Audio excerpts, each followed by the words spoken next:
Hello everybody. In the last class, we were discussing about the three-phase systems and three-phase circuits, focusing mainly on the two major categories of the three-phase circuits, that is the star circuit and the delta circuits. And we looked at how the voltages and the currents, that is the line side parameters and the phase side parameters, are interrelated in the case of both the star and the delta circuits. We also discussed about the power which is absorbed in three phase star connected and delta connected loads. So, in this session today, we shall continue our discussion on the three phase circuits with few examples to consolidate our ideas.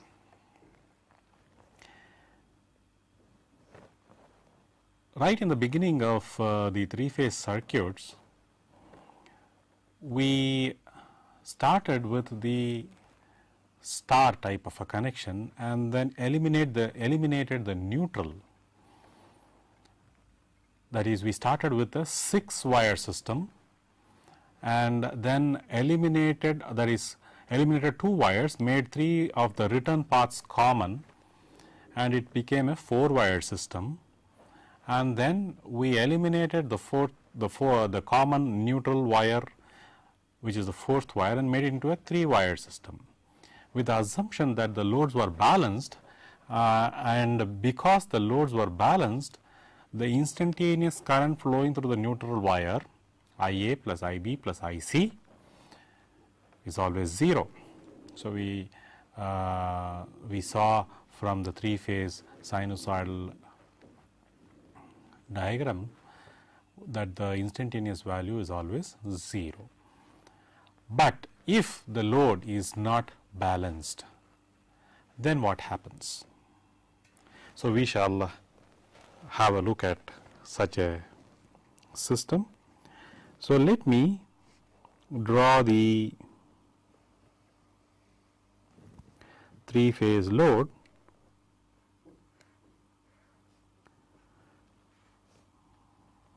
like that. So, we have a 3-phase load with the neutral.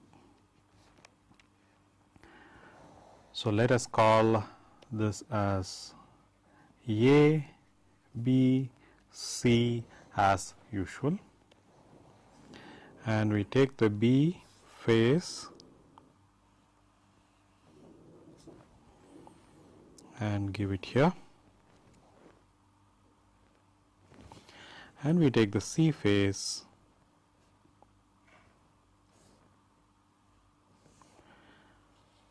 give it to the 3 terminals. There is also on the source side a neutral terminal, something like the center point. We will call this one as N. We are not connecting the uppercase N and the lowercase n, assuming that the load is balanced. So, in actuality, 4 wire system, we are connecting the source neutral and the load side neutral, such that in the return path here, IA plus IB plus IC is going to flow in the return path. Now, what is IA, IB, IC? This is IA, that is the A phase, B phase, C phase. So, you have IB and you have IC.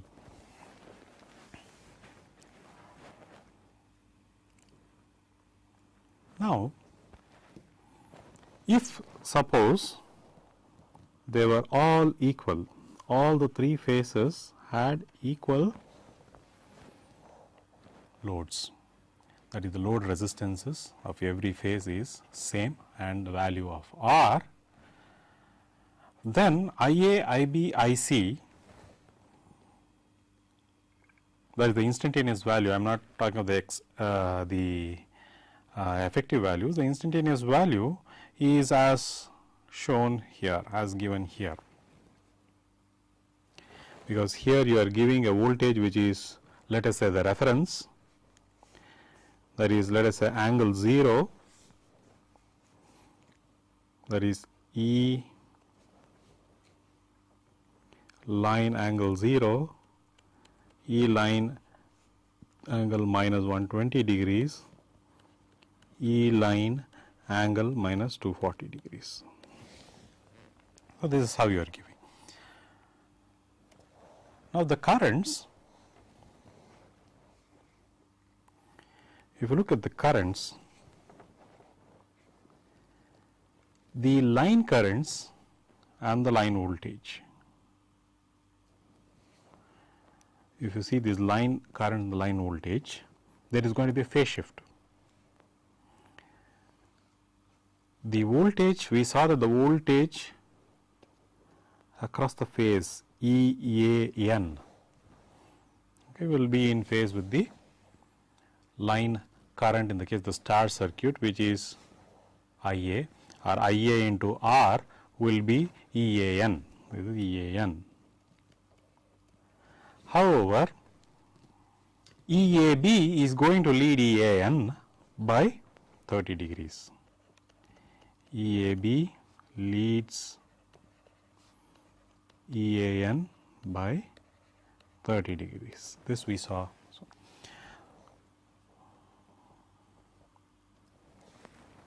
So, now let us draw the waveform of IA, IB, IC. An easy way to draw three phase waveform is as follows. Let us say you just make a set of up and down triangle waveform like this, and then you connect the tops by the curves like this,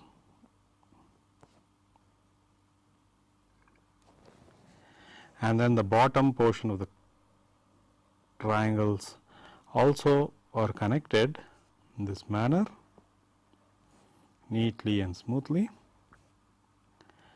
and that will result in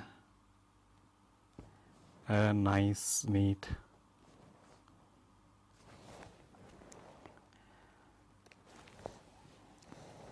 so let us say IA, this is 0 of the IA, and this is 180 degrees of IA, this is the 120 degrees point, this is the 60 degree point, and somewhere here is the 30 degree point.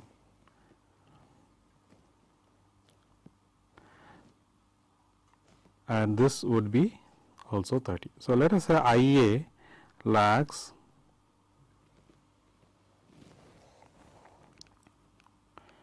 the line voltage by 30 degrees. This is time. These are the three phase currents, I's.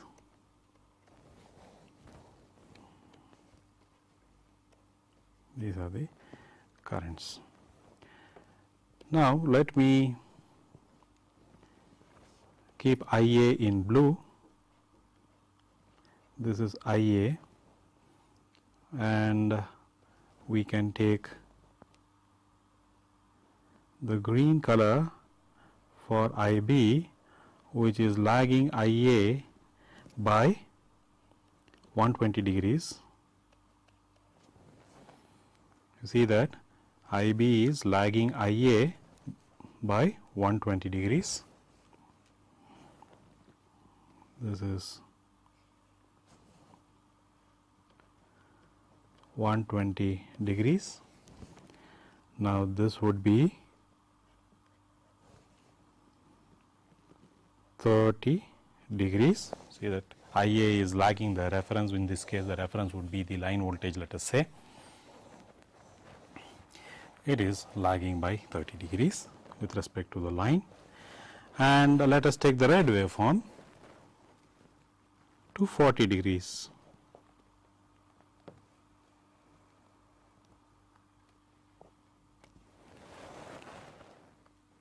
this would be I C. See, a very easy way of constructing the three phase waveforms, and now you can complete this portion of the curves, and likewise for I B. So, if at any section, if we take any section,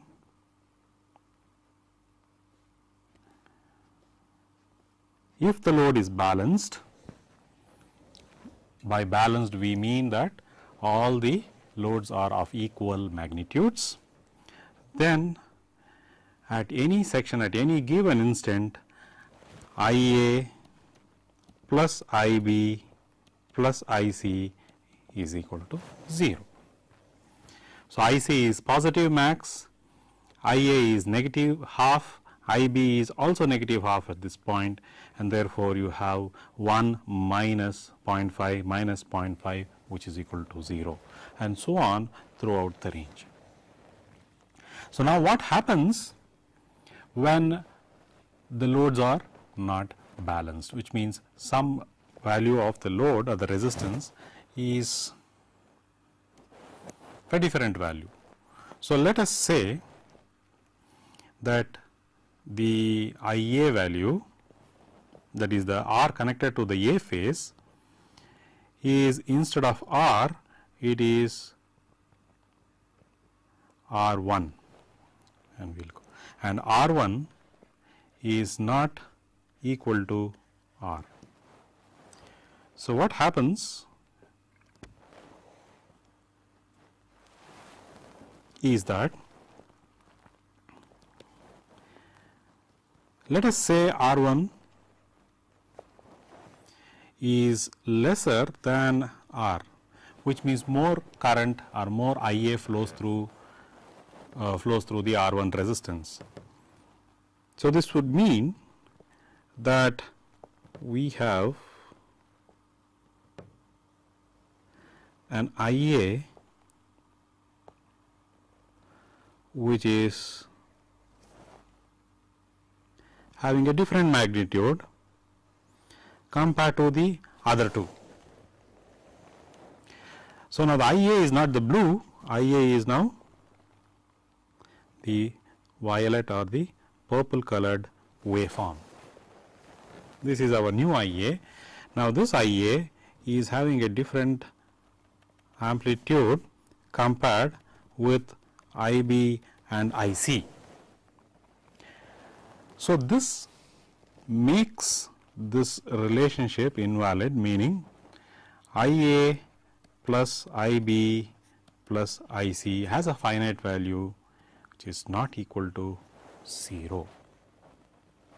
Now, suppose in the circuit we are not connecting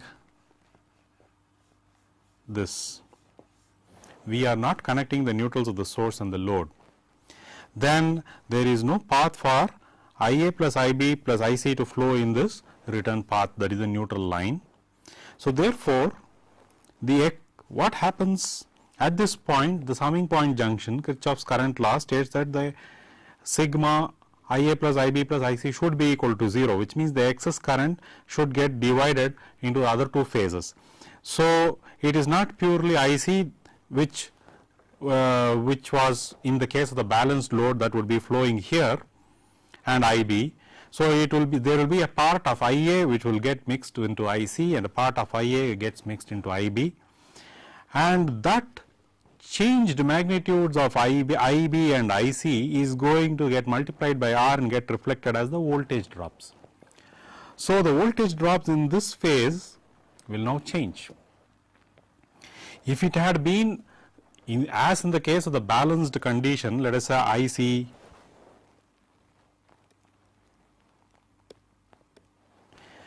say IC balanced. So, during the during the balanced condition, IC balanced plus IA balanced plus IB balanced plus IC balanced is always equal to 0, and therefore, you have E C n would be equal to I C balanced, that is effective values. So, it would be I C balanced effective value into R, and E B n is equal to I B balanced into R. And now, when this is removed, I C current is not same as what was under balance condition. So, there will be a part of I A which is also going to flow into I B and I C, and they get modified, and it is no longer balanced, it is just an I C which is now containing within it even a portion of I A. Now, this means that I C into R is different from what was the voltage across it under balance condition, and so also I B into R. This means that the voltage across the C phase and the B phase will get modified. So, if you have harmonics in A due to some load impedance change there, then that harmonics will also get reflected on the other two phases. So, there will be distortion in the other two phases. So, which means under unbalanced load condition,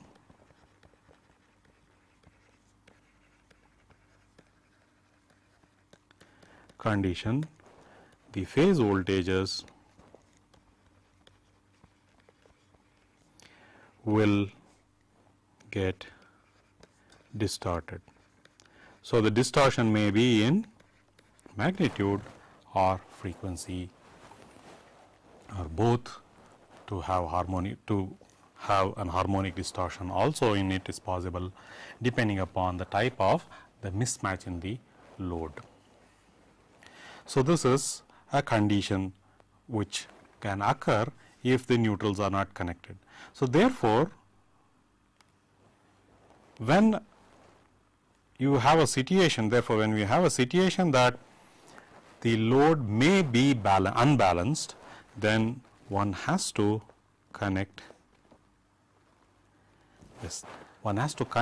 the neutral of the star connected load to the neutral of the source, so that there is a path for the unbalanced currents to flow through the neutral wire. So, then each phase becomes independent. You have the I A currents, then you have the I B currents and the I C currents, and the currents through the A, the B and the other two phases or the phases will not get unbalanced as in the case of a 3-wire system. In the case of a delta connected load, such a situation does not arise, because in the case of the delta connected load, the phase circuits are directly across the line, and that is the source, and therefore, there won't be any distortions in the line voltage, even if the loads are unbalanced, and there is no concept of a neutral point in the case of a delta connected load. Now, let us see if we have what happens if we have multiple loads. A common situation would be that we have a three-phase source A, B, C. Now, this three-phase source will supply power to a three-phase load, and let us say it supplies power to an inductive load, like in the case of a motor. In general, the three-phase load is in an industry, it is going to supply to, let us say, a motor type of a load which is inductive in nature, meaning lagging power factor. So, let us have the load which is like this.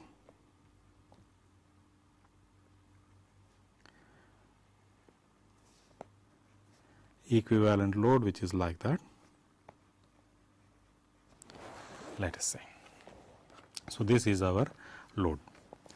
Now, we have the A phase terminal, the B phase terminal and the C phase terminal. So, let us bring this out like that. So, we have the B phase terminal, we have the A phase terminal and then we have the C phase terminal, isn't it? So, this is a load, this is an RL load. Okay, let us say they are all balanced. You have R, XL, have XL, R, XL.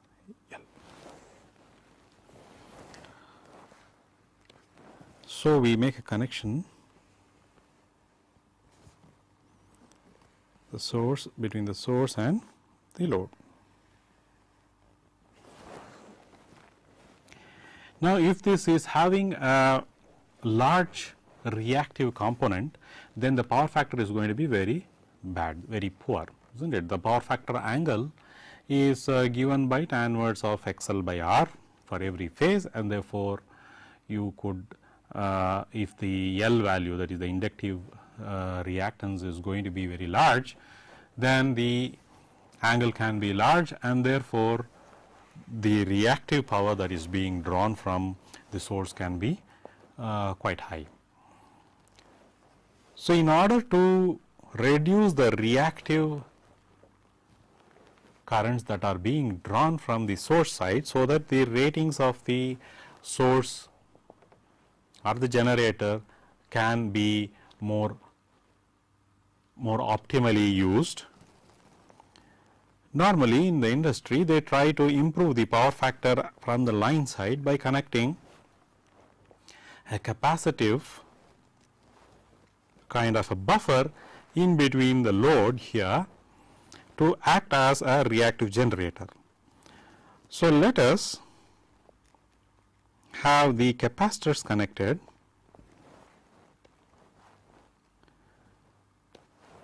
in a fashion as shown here. So, let us connect 3 capacitors in the delta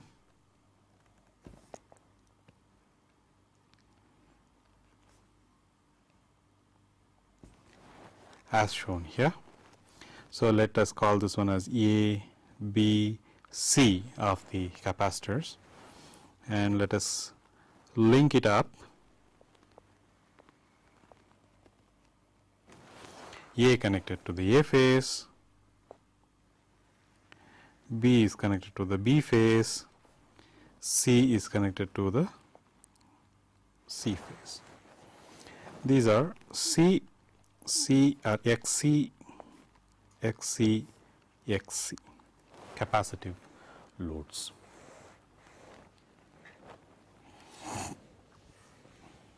So, now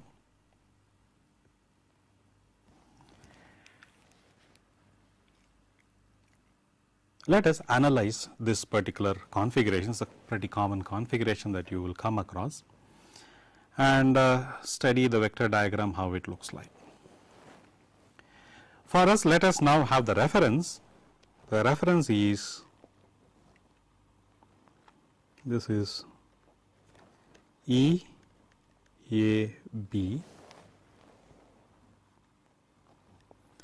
this is E B C, and we have E C A.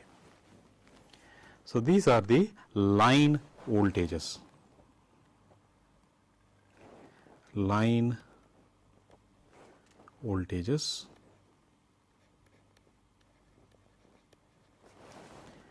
Now, let me also have the line currents I A, I B, I C.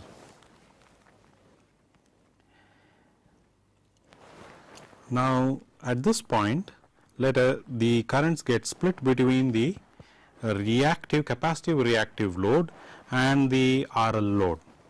So, let us distinguish them by the following symbols. So, we have, let us say, IAL, IBL, ICL. The L subscript has been used to indicate that that is a going to an inductive reactance type of a load, and here you have IAC, IBC and ICC. The C subscript have been included there to indicate that it is the currents that are going into the capacitive reactive load, just for distinguishing. Now, the capacitive delta circuit here, as you see, the capacitive delta circuit here is seeing the same line voltages EAB, EBC and ECA, same line voltages. The star circuit is also seeing the same line voltages EAB, EBC, ECA. Okay. They both are seeing the same line voltages. So, let us have the line voltages as our reference, and then from there let us try to build up our phasor diagram. Now, here at this point, let us also include in the star circuit a point called the neutral point, so that we can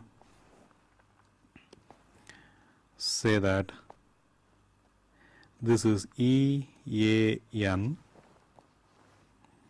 and we have here EBN, ECN. Okay. So, this is the schematic of a very general 3-phase circuit system, where the actual load that we are seeing here is inductive in nature, which is what is generally industrial loads are generally inductive in nature, because most of them are going to drive the motors, which are basically lagging power factor loads. And then as the powers, if the powers that are to be delivered to the load are very high, then the reactive component that can be delivered that can be taken from the generator can be really very high, prohibitively high, and therefore, to compensate for the reactive component, so that the reactive component can be delivered to this buffer capacitance and then can be again taken in as and when required, the capacitance reactive network as shown here is generally used, so that the power factor as seen from the line side or as seen from the source side is improved. Okay. That is the thing. That will become evident once you look at the phasor diagram.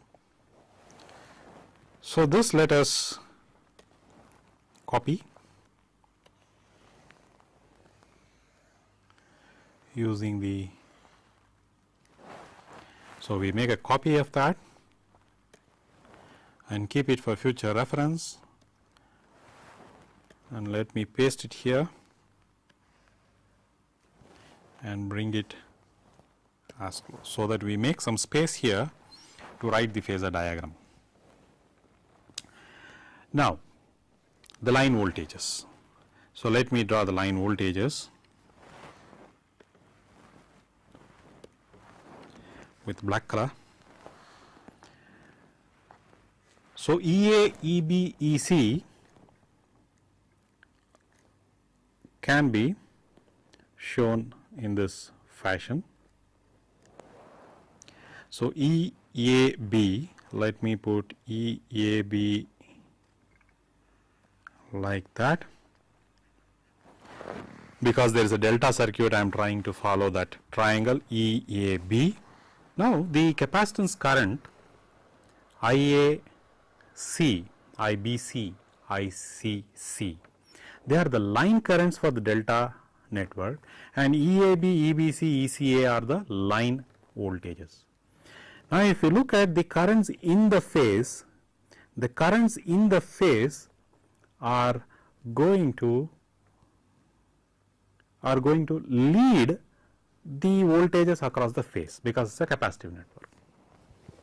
If it had been resistive with respect to the line or with respect to the phase voltages, the currents which are there within the phases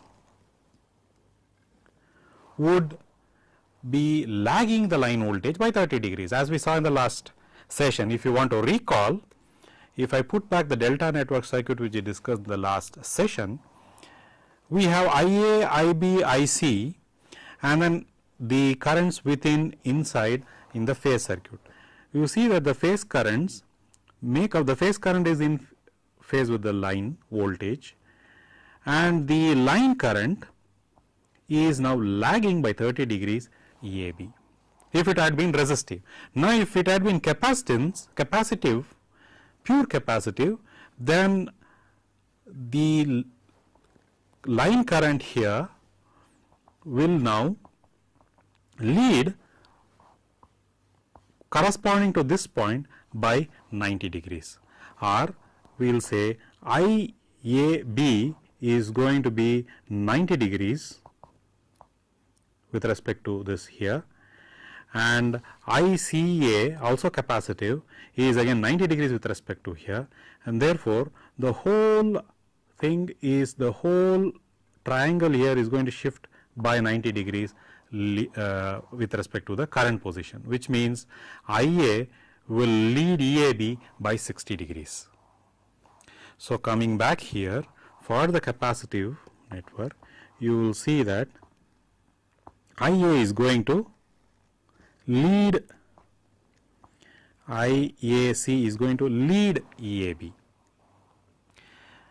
Now, if you look back to this particular diagram here, IAL is the line currents of the load side, the machine side, and IAL is passing through an inductive network, and it is a star network, and that is going to lag the phase, it is going to lag the phase voltages of this phase network.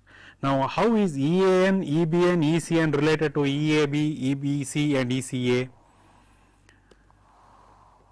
Now, EAN is going to lag EAB by 30 degrees. Again, we saw this in the last class. ECN and EBN. So, we have EAN, EBN, ECN. Now, with respect to, if everything had been resistive loads, IAL would have been along EAN, but now IAL is passing through a reactive network. So, IAL is going to lag EAN by some angle theta, and this would be IAL, and you could probably have, I will put that in a different color. You have IAL, ICL, and you have IBL as shown. So, this is lagging by an angle theta,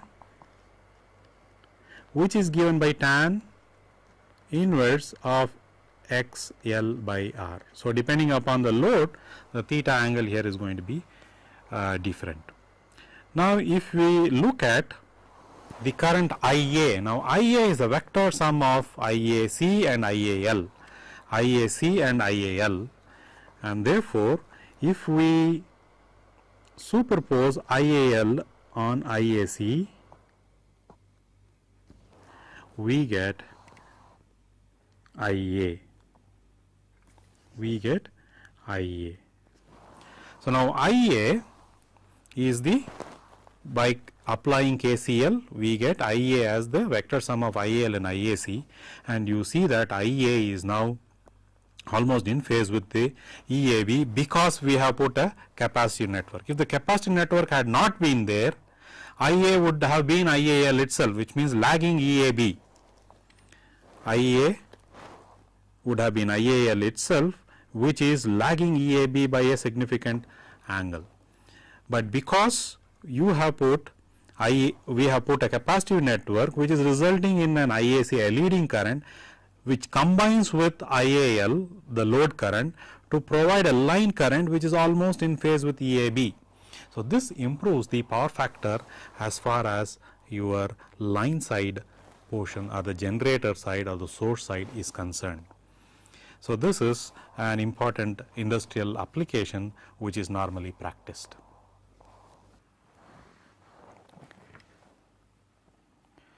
So, let us take a textbook example where there is a capacitance buffer, there is also a motor load. Now, here you are having 4000 volts 3-phase system. Power is getting generated from here. We are trying to put the power to the load here. Now, this is only capacitive, and therefore, it is going to give a reactive power, we will say QC.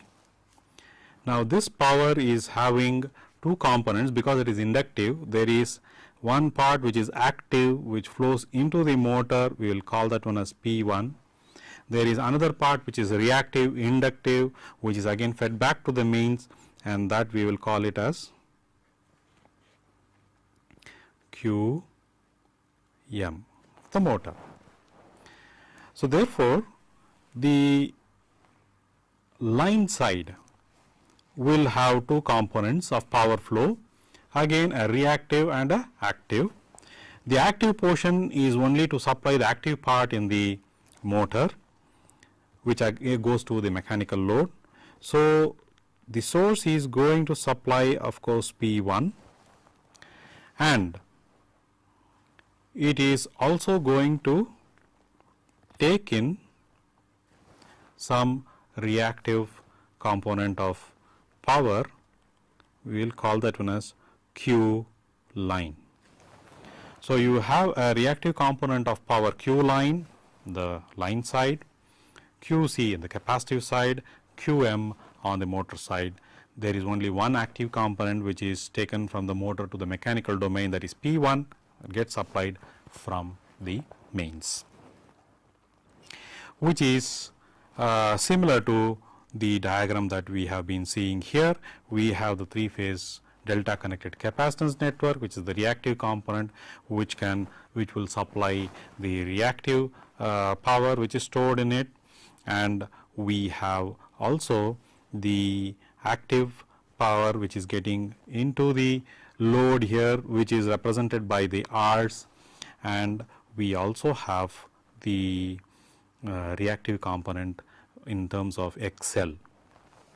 Now, if you look at this diagram here, of course, we have taken the direction of currents in this way, but if let us say we put the direction of currents in this direction to indicate the power is reactive power is being put back to the mains there or to the point of O-ring here, you will see that this load current goes negative, that is it goes in, it is assumed to be in exactly 180 degrees phase opposition, let us say. So, this is minus IAC. So, then what happens to IAL and IAC, which gets odd at that point by Kirchhoff's current law, is interesting to see that is we add a line parallel to IAL here, line parallel to IAL, and then we would have IA, that would be IA. So, this would be IA under the condition that we are using this capacitance reactance to pump back the reactive power. So, we invert the direction of the currents there, and the resultant IA here is now leading the voltages rather than lagging the voltages, which would have been the case if it had been just only the RL load. Now, if we adjust the values of the capacitive reactances here such that the IAC currents are adjusted, then one can adjust it to the extent that IA just about manages to be in line with EAB. Then you have unity power factor from as far as the lines are concerned, from the line side. So, that would be the function of the capacitance C. Of course, with the numerical example it will become clear. Now, let us say that this capacitance network is rated for 1800 kVAR, that is the reactive power, and let us say that the motor is rated for 3594 HP. I am taking it from this book. I will refer it much later. Let us say the motor is having an efficiency of 93% and the power factor of 0.9. So, let us say these are the things that are given about this motor. Now, let us try to analyze this system. Let us first select this, let me copy it, let me push it a bit up, we have more space. Okay. So, first of all, we have an output here,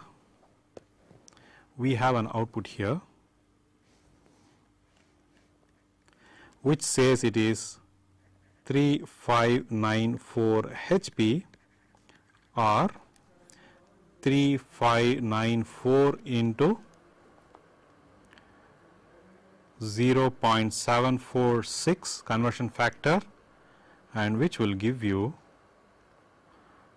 2681 kilowatts. 2681 kilowatts. This is the amount of power that is going to be put to the mechanical load, the active power. So, we call this one, let us say, as the active power.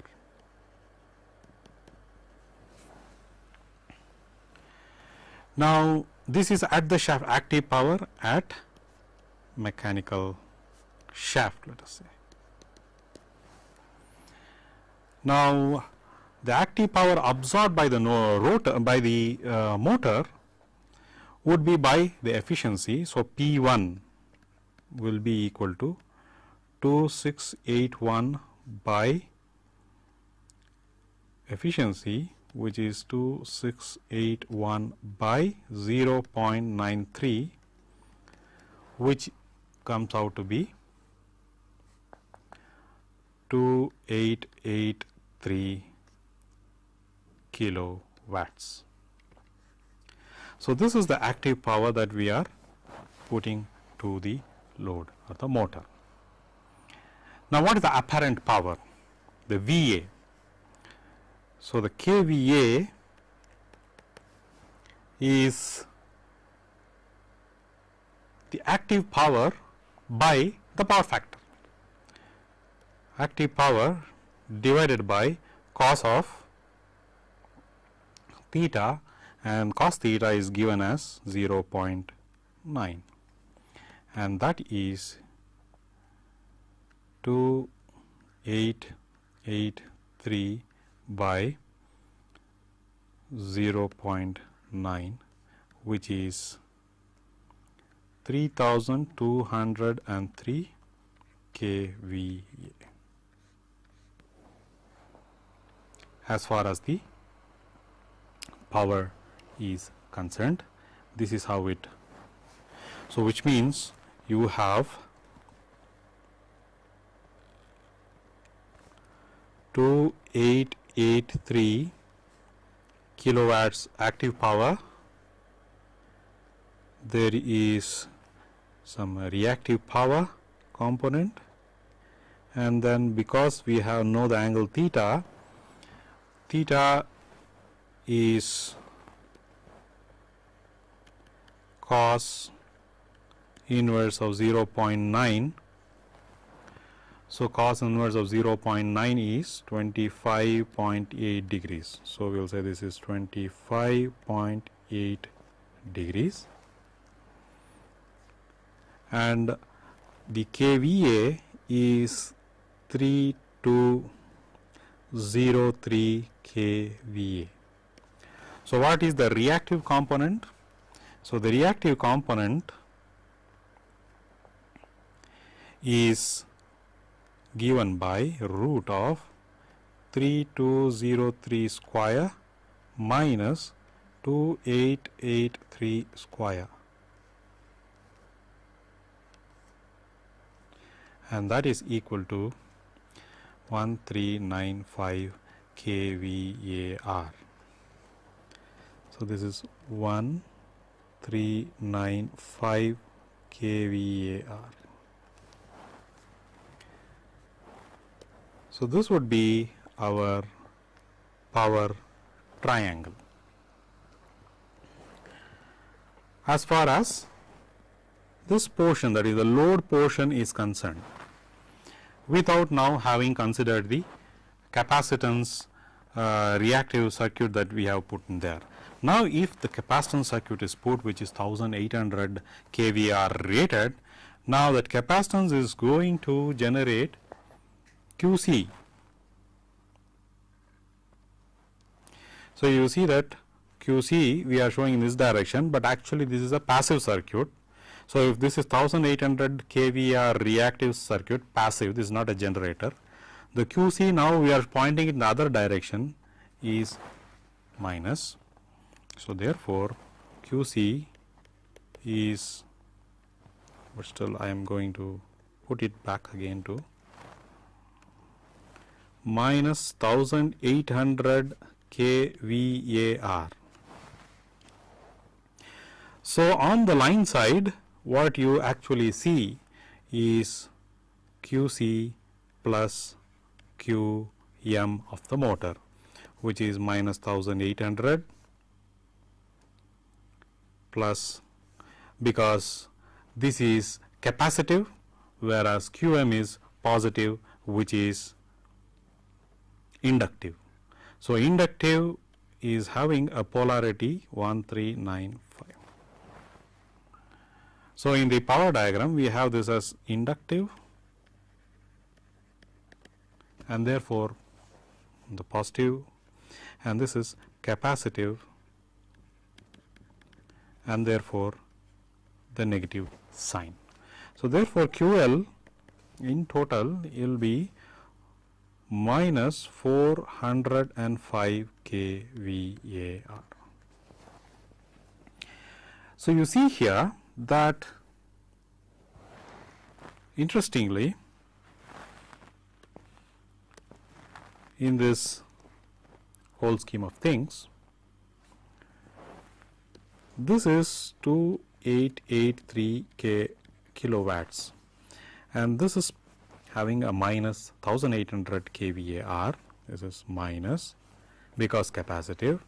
Now, this is having a reactive component which is 1395 kVAR, and QL is this minus this, and therefore, this is 405, which is capacitive, and therefore, minus kVAR. So, the reactive component of the load alone would have been 1395, but because we have put this capacitance compensating network, the line side kVR has now grossly reduced, and in fact it has gone leading. It has gone into the capacitive side as minus 405 kVAR. If we had put only 1395 kVAR rating capacitance here, then that would perfectly cancel, and then the reactive component on the line side would be 0 and the line would be just giving you active power. Anyway, for this circuit now, we now check the apparent power on this side. What is the apparent power? So, the kVA rating line side is root of 2883 square plus 405 square, which is 2911 kVA.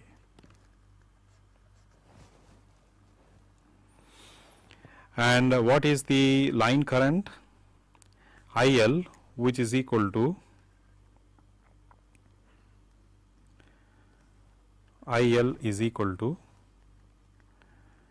kVAL divided by kVAL is nothing but root 3 EL IL. We saw the power equation in the last class, root 3 into EL, which is 2911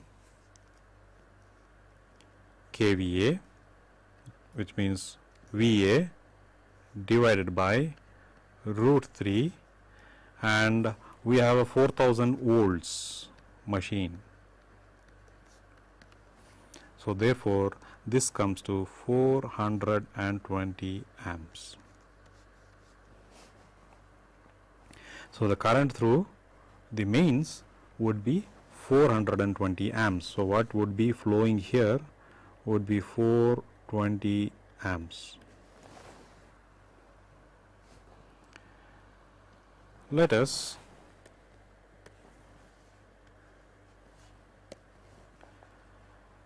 now, what is the motor line current? That is, what would be the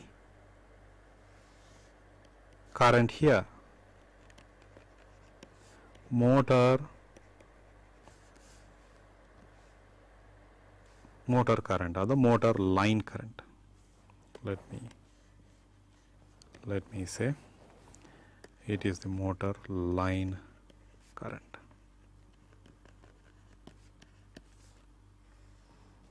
What is that? So, we know that the motor has a, at this point we saw that the kVA on the motor side was 3203 kVA. This we saw from the power triangle here. So, that is what we will be using, and the motor current here IM will be 3203 kVA divided by root 3, the same line current 4000 volts, and that would be 462 amps. 462 amps. So, you see that here the effective value is 462 amps, and what is here is 420 amps reduced because of putting this kind of a reactive.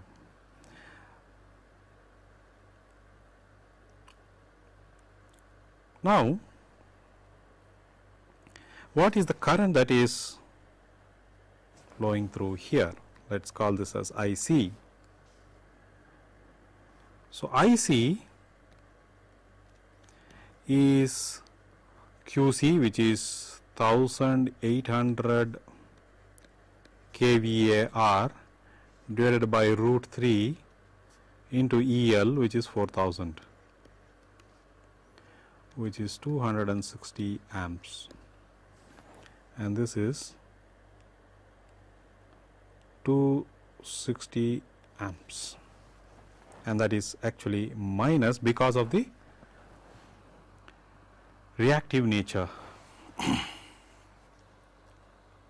Now, if we look at the vector diagram, let me have this in picture. The motor is generally star connected, and therefore, the phase voltage is given by line voltage by root 3, which is 2312 volts. So, you have the phase voltage of one of the phases, let us say, which is 2312 volts. So, with respect to that phase, we are having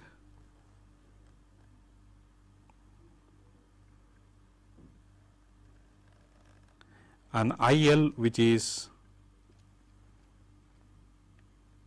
420 amps. This is the IL in the line. Now, with respect to this, the motor current is going to be lagging, and that is 462 amps. This is IM, and that is lagging by what amount? By the power factor amount as given, which is 25.8 degrees.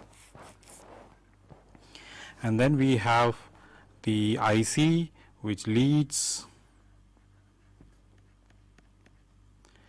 and that is 260 amps.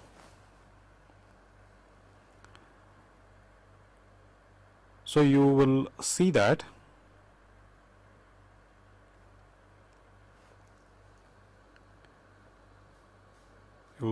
here. Let me draw this properly.